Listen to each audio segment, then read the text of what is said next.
छत्तीसगढ़ में जमीन की गाइडलाइन दरों को लेकर भाजपा सरकार ने बड़ा और कहा जा रहा है कि जनहितैषी फैसला लिया है। मुख्यमंत्री विष्णुदेव साय के नेतृत्व में राज्य सरकार द्वारा किए गए इन सुधारों से न सिर्फ नगरीय विकास को गति मिलेगी, बल्कि मध्यम वर्ग का अपना घर खरीदने का सपना भी आसान होगा।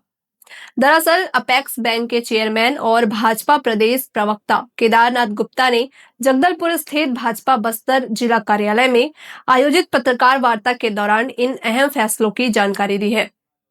उन्होंने बताया कि राज्य में नई गाइडलाइन दरों को लागू करने से पहले विभिन्न हितधारकों से सुझाव लिए गए थे, जिनके आधार पर केंद्रीय मूल्यांकन बोर्ड ने महत्वपूर्ण निर्णय लिए हैं।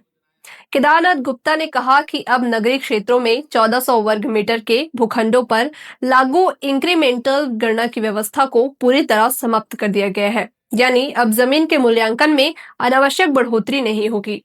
नई व्यवस्था के तहत नगर निगम क्षेत्र में 50 डेसिमल तक, नगर पालिका क्षेत्र में 37.5 डेसिमल तक और नगर पंचायत क्षेत्र में 25 डेसिमल तक जमीन का मूल्यांकन अब स्लैब दर के आधार पर किया जाएगा।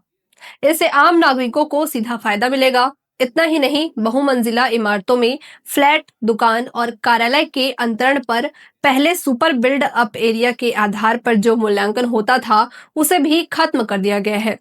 अब मूल्यांकन केवल बिल्डअप एरिया के आधार पर होगा, जिससे वर्टिकल डेवलपमेंट को बढ़ावा मिलेगा और फ्लैट की कीमतें अधिक व्यावहारिक होंगी। केदारनाथ गुप्ता ने आगे बताया कि बहुमंजिला भवनों और कमर्शियल कॉम्प्लेक्स में बेसमेंट और प्रथम तल पर 10% और द्वितीय तल एवं उससे ऊपर के तल पर 20% तक की छूट के साथ मूल्यांकन किया जाएगा।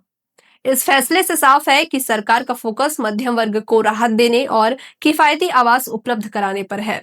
भाजपा सरकार के इन निर्णयों को रियल एस्टेट सेक्टर के लिए भी सकारात्मक कदम माना जा रहा है, जिससे शहरी विकास को नई दिशा मिलेगी।